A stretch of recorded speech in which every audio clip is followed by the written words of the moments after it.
Hi friends, welcome to my YouTube channel. ತಮ್ಮನೇಲಲ್ಲಿ ನೋಡಿರ್ತೀರ. ಹೌದು, ಕ್ವಿಕ್ಕಾಗಿ ಸಿಂಪಲಾಗಿ ಮೆಂತ್ಯ ಪರೋಟ ಮತ್ತು ಕಾಂಬಿನೇಷನ್ ಆಗಿ ಮೊಸರು ಬಜ್ಜಿನ ಹೇಗೆ ಮಾಡೋದಂತ ನಾನು ನಿಮ್ಗೆ ಹೇಳ್ಕೊಡ್ತೀನಿ. ಬನ್ನಿ. ಯಾರಿಗೆಲ್ಲ ಅಡುಗೆ ಮಾಡೋಕ್ಕೆ ಬರಲ್ಲ ಅಂಥೇಳಿ ಟೆನ್ಷನ್ನೇ ತೊಗೊಳ್ಬೇಡಿ. ಈ ಥರ ಸಿಂಪಲಾಗಿ ಒಂದು ಟೈಮ್ ಮಾಡಿ ನೋಡಿ, ನಿಮ್ಮ ಮನೆಯವರೆಲ್ಲ ಇಷ್ಟಪಟ್ಟು ತಿಂತಾರೆ. ಆ ಥರ ಟಫ್ ಏನೂ ಇಲ್ಲ, ತುಂಬ ಈಸಿ ಕೂಡ ಇದು. ನೋಡಿ, ಆಲ್ರೆಡಿ ನಾನು ಮೆಂತ್ಯ ಪಲ್ಯನ ವಾಶ್ ಮಾಡ್ಕೊಂಡಿದ್ದೀನಿ. ಮಿಕ್ಸಿ ಜಾರಿಗೆ ಹಾಕ್ತಿದ್ದೀನಿ. ಒಂದು ಜೀರಿಗೆ, ಹಸಿಮೆಣಸಿನ್ಕಾಯಿ, ಬೆಳ್ಳುಳ್ಳಿ ಮತ್ತು ಖಾರ, ಉಪ್ಪು ಒಂದು ಚೂರೇ ಹಾಕ್ಕೊಳ್ಳಿ ನೋಡಿಕೊಂಡು.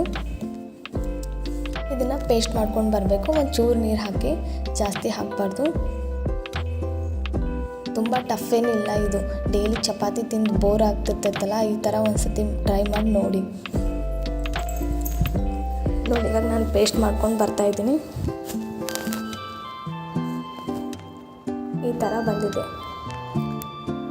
ಆಲ್ರೆಡಿ ನಾನು ಹಿಟ್ಟು ಸೋಸ್ಕೊಂಡು ಇಟ್ಕೊಂಡಿದ್ದೆ. ಇವಾಗ ಅದನ್ನು ಪೇಸ್ಟ್ನ ಚೂರು ಆ್ಯಡ್ ಮಾಡಿಕೊಂಡು ಚಪಾತಿ ಹಿಟ್ಟು ನಾದ್ತೀವಲ್ಲ ಅದೇ ಥರ ನಾದಬೇಕು. ಜಾಸ್ತಿನೇ ಒಂದೇ ಸತಿ ಹಾಕ್ಕೊಳ್ಬೇಡಿ, ಸ್ವಲ್ಪನೇ ಹಾಕ್ಕೊತ ಹೋಗಿ. ನೋಡಿ, ನಾನು ಇವಾಗ ಹಿಟ್ಟು ನಾದ್ಕೊಂಡೆ. ಅದಕ್ಕೊಂದು ಚೂರು ಆಯಿಲ್ ಹಾಕ್ಬಿಟ್ಟು ಒಂದು 5 ನಿಮಿಷ ನೆನೆಯಕ್ಕೆ ಇಡೋಣ. ಅಂದರೆ ಪರೋಟ ಸ್ವಲ್ಪ ಮೆತ್ತಗೆ ಬರುತ್ತೆ ಅದಕ್ಕೆ. ನೋಡಿ, ಆಲ್ರೆಡಿ ನಾನು ಪರೋಟ ಕೂಡ ಮಾಡ್ಕೊತಾ ಇದ್ದೀನಿ. ಸೇಮ್ ಚಪಾತಿ ಹೇಗೆ ಮಾಡ್ತಿದ್ದೀವಲ್ಲ, ಸಣ್ಣ ಬೇಕಾದ್ರೆ ಸಣ್ಣದು, ದೊಡ್ಡದು ಬೇಕಂದರೆ ದೊಡ್ಡದು, ನಿಮ್ಗೆ ಯಾವ ಥರ ಬೇಕೋ ಆ ಥರ ಮಾಡ್ಕೊಬಹುದು. ನೋಡಿ, ನಾನು ಚಿಕ್ಕದಾಗಿ ಮಾಡ್ಕೊಂಡಿದ್ದೀನಿ. ಯಾರಿಗೆಲ್ಲ ಡೈಲಿ ಚಪಾತಿ ತಿಂದು ಬೋರ್ ಆಗ್ತಿದೆ, ಈ ಥರ ಟ್ರೈ ಮಾಡಿ ನೋಡಿ. ಆ ಕಲರ್ ನೋಡಿದ್ರೆ ಸಾಕು, ಎಲ್ಲರೂ ಇಷ್ಟಪಟ್ಟು ತಿಂತಾರೆ. ಗ್ರೀನ್ ಕಲರ್ ಥರ ಇರುತ್ತೆ. ಡೈಲಿ ತಿಂದು ಬೇಜಾರಾಗಿರ್ತಲ್ಲ, ಒಂದೊಂದು ಸತಿ ಈ ಥರ ಟ್ರೈ ಮಾಡಿ ನೋಡಬೇಕು. ನೋಡಿ, ಯಾವ ಥರ ಬಂದಿದೆ ಪರೋಟ ಅಂತ ಹೇಳ್ಬಿಟ್ಟು, ಎಷ್ಟು ಚೆನ್ನಾಗಿ ಬಂದಿದೆ. ಇದ್ರ ಕಾಂಬಿನೇಷನ್ ಮೊಸರು ಕೂಡ ತಿನ್ಬೋದು. ಬರೀ ಮೊಸರು ಬೇಜಾರಂತಂದರೆ ಅದನ್ನು ಮೊಸರು ಬಜ್ಜಿ ಹೇಗೆ ಮಾಡೋದು ಅಂತ ಹೇಳ್ಕೊಡ್ತೀನಿ. ಬನ್ನಿ ಕ್ವಿಕ್ಕಾಗಿ. ಬರೀ ಒಂದು ಆನಿಯನ್ ಅಷ್ಟೇ, ಇದನ್ನು ಉದ್ದುದ್ದಾಗಿ ಹಚ್ಕೋಬೇಕು. ನಮ್ಮ ಸೈಡ್ ಉತ್ತರ ಕರ್ನಾಟಕ ಸೈಡ್ನೆಲ್ಲ ಮಜ್ಜಿಗೆ ಸಾಂಬಾರು ಅಂತ ಮಾಡ್ತಾರೆ. ಇದೊಂಥರ ಡಿಫ್ರೆಂಟಾಗಿ. ಇದು ಅನ್ನ ಕೂಡ ನಾವು ಹಾಕೋಬೋದು.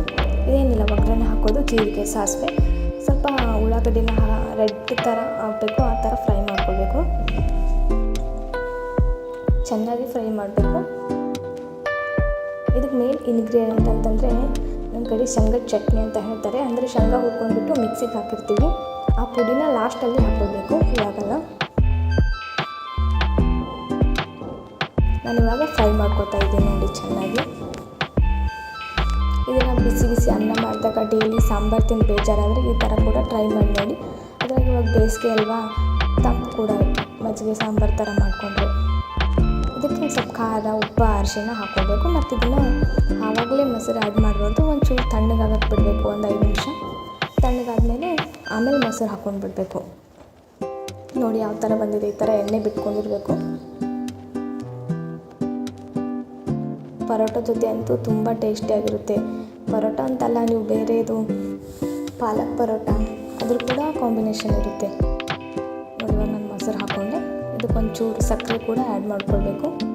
ಇವಾಗ ನೋಡಿ, ನಾನು ಹೇಳಿದ್ನಲ್ಲ ಆವಾಗಲೇ, ಶೇಂಗದ ಪುಡಿ ಅಂತಾರೆ. ನಮ್ಮದು ಉತ್ತರ ಕರ್ನಾಟಕದಲ್ಲಿ ಇದು ಇರಲಿಲ್ಲ ಅಂತಂದರೆ ಅಡುಗೆನೇ ಮಾಡೋದಿಲ್ಲ, ಎಲ್ಲದಕ್ಕೂ ಬಳಸ್ತಾರೆ. ಇದನ್ನು ಹಾಕ್ಬಿಟ್ಟು ಕಳಿಸಿ. ನೋಡಿ, ಎಷ್ಟು ಚೆನ್ನಾಗಿ ಬಂದಿದೆ ಅಂತ ಹೇಳ್ಬಿಟ್ಟು. ಟೇಸ್ಟ್ ಕೂಡ ಸಖತ್ತಾಗಿರುತ್ತೆ. ಒಂದು ಸರ್ತಿ ಟ್ರೈ ಮಾಡಿ ಹೇಗೆ ಬಂದಿದೆ ಅಂತ ಹೇಳ್ಬಿಟ್ಟು ಕಮೆಂಟಲ್ಲಿ ತಿಳಿಸಿ. ನಾನಿವಾಗ ಸರ್ವ್ ಮಾಡ್ಕೊತೀನಿ. ಯಾರೆಲ್ಲ ಈ ವಿಡಿಯೋ ನೋಡ್ತಿದ್ದೀರಾ, ಪ್ಲೀಸ್ ಸಬ್ಸ್ಕ್ರೈಬ್ ಮಾಡೋದನ್ನು ಮರಿಬೇಡಿ. ಹಾಗೆ ನಮ್ಮ ಚಾನಲ್ ಕೂಡ ಸಪೋರ್ಟ್ ಮಾಡಿ. ನೋಡಿ, ನಾನು ಇವಾಗ ಹಾಕ್ಕೊಂಡಿದ್ದೀನಿ, ಸರ್ವ್ ಮಾಡ್ಕೊತಾ ಇದ್ದೀನಿ. ನೋಡಿದ್ರೆ ಸಾಕು, ತಿನ್ನಬೇಕಂತ ಅನಿಸ್ತೈತೆ. Thank you for watching. Take care. Bye.